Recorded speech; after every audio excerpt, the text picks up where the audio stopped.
So here we have the Vauxhall Corsa on a 17 plate. I'm going to start off by jumping inside the car and running through some controls first of all.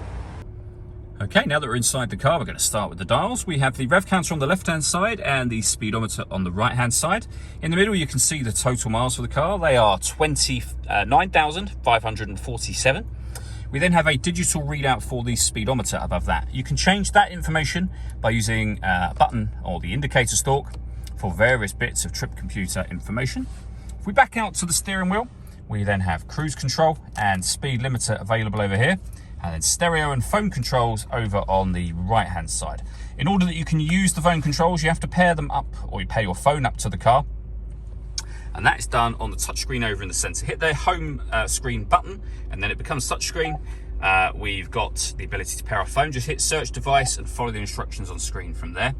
When it comes to audio in this car, we've got a few ways which you can listen to music: AM, FM and DAB radio, USB input, so you can connect up a USB device, and Bluetooth audio, so you can stream your music or a podcast, whatever it might be, wirelessly from your phone. Back to the main screen, you can also project, there's nothing connected at the moment, certain Vauxhall friendly apps up onto the screen via your smartphone, and you can do that from there. So the left hand side, we have a heated passenger seat, heated steering wheel, and the city button, which will make the power steering light for parking or, town driving. Over on the right hand side, heated driver seat, deadlock, so you can lock the car doors or unlock the car doors from the inside here.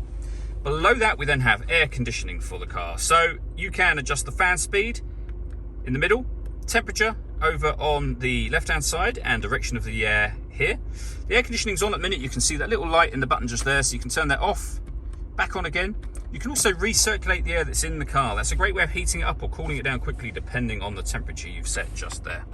Below that, we have a 12-volt charging socket and USB input, and then we have our 5-speed manual gearbox. All that leaves me to say is thank you for taking the time to watch this video. If you'd like to come and see the car in person and have a test drive, please feel free to call either of our MJA sites. We'd love to hear from you soon.